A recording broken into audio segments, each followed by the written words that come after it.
ሰላም አለይኩም ወራህመቱላሂ ወበረካቱ። ሰላም ሀባይቦች እንዴት ናችሁ? የጋውዱ ሰላም ነው። እንዲሁም ክርስቲያን ወገኖች ሰላም ብያለሁ። ሰላማችሁ ብዝት ይበልልኝ። እንግዲህ ዛሬ ሳቢላ 50 ደርሰናል ማለት ነው። ዛሬ የምተማራችሁበት እኔ ያው እንደሚታወቀው በጉጉት ነው የምጠብቀው እኔ በጉጉት ማለት ነው እስከሚለቀቅ ድረስ ያለኝ ችኳሉ ማለት ነው። ወደ አስተያየት ሲገባ እንግዲህ ዲና እኔ ስትናድር በጣም ነው ደስ የሚለኝ። ግን ደግሞ ሰው ስታናድር ተንኮሏ በጣም ነው የሚያናድደኝ። ያው ቢሆንም ግን ያው ዘና ፈታ ታደርገኛለች ማለት ነው። ሳቤላ መታገት የለባትም ነበረ። ጥሩ ስራ አልነበረም የሰራው ማለት ነው። ምክንያቱም እሷ መታገት የለባትም። ያው እንግዲህ ምን እንደሚያደርጋት በቀጣው ፓርት ላይ ነው የምናየው ማለት ነው።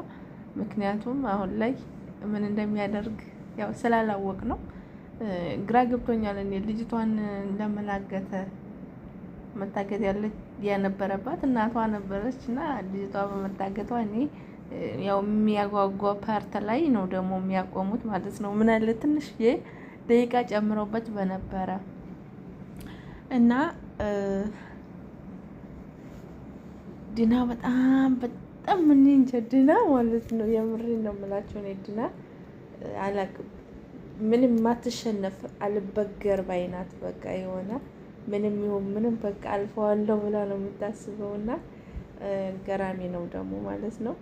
እንግዲህ ማርኮን እስር ቤት ይወጣል አይወጣም ቀጣውን እንግዲህ እናያለን ማለት ነው። እኔ ግን ባይወጣ ባይ ነኝ። ባይወጣ እሱ ከሌለ ደግሞ ያው ድራማው ትንሽ ይደብራል ብዬ ነው የማስበው። ያው አንዳንዴ የሚያናድድ ፓርት ሲኖረው ነው ድራማ ተከታተሉኝ የሚለውና ያው እሱ ከሌለ ደግሞ ይደብራል። እና ሰብስክራይብ አድርጉ፣ ላይክ ሼር አድርጉልኝ እላችኋለሁ ቻናሌን እና መልካም የቀጣውን ፓርት እንግዲህ በጉጉት እንጠብቃለን። ወዳችኋለሁ። እስከዛ ድረስ ሰላም ሆኖልኝ። ሰላም አለይኩም ወራህመቱላሂ ወበረካቱ። ሰብስክራይብ እንዳረሱ